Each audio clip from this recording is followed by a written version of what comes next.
ఈరోజు ఇండియాలో పెద్ద పండగ అనమాట. మనకి T20 వరల్డ్ కప్ ఇండియా గెలిచినట్టే.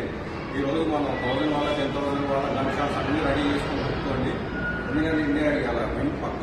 ఎందుకు నేను చెప్తాను, ఇవాళ అభిషేక్ శర్మ, ఇషాంత్ కిషన్ అండ్ తిలక్ వర్మ ఇవాళ ఒక బీభత్సమైన ఆటను చూస్తారు. వాళ్ళ ఆటను ఇవాళ అభిషేక్ శర్మ 70 రన్స్కు 100 కొడతాడు. ఇది గ్యారంటీ. ఫస్ట్ ఇండియా బ్యాటింగ్ అయితే 250 రన్స్ స్కోర్. అందులో అభిషేక్ శర్మదే హైయెస్ట్ స్కోర్ ఉంటుంది. రాసి పెట్టుకోండి. ఇషాంత్ కిషన్ బాగా ఆడుతాడు అండ్ తిలక్ వర్మ. ఈరోజు బౌలింగ్ వచ్చి మన హార్దిక్ పాండ్యాలో బుమ్రా అండ్ వరుణ్ చక్రవర్తి. బౌలింగ్లో ఒక్కరు మాత్రం 4 వికెట్లు తీస్తారు. ఇలా ఆ ఒక్కరు ఎవరు అనేది ఈరోజు వాళ్ళదే అయితే. ఈరోజు ఇండియా పక్కా ఒకవేళ టాస్ బట్టి India first batting second batting అంటే ఏది వచ్చినా ఇండియా గెలుస్తుంది. ఒకవేళ ఫస్ట్ బ్యాటింగ్ న్యూజిలాండ్ అయితే మాత్రం 180 లోపే ఆల్అౌట్ అవుతారు. ఆల్అౌట్ అనేది చెప్పలేము కానీ 180 రన్స్ కొడతారు.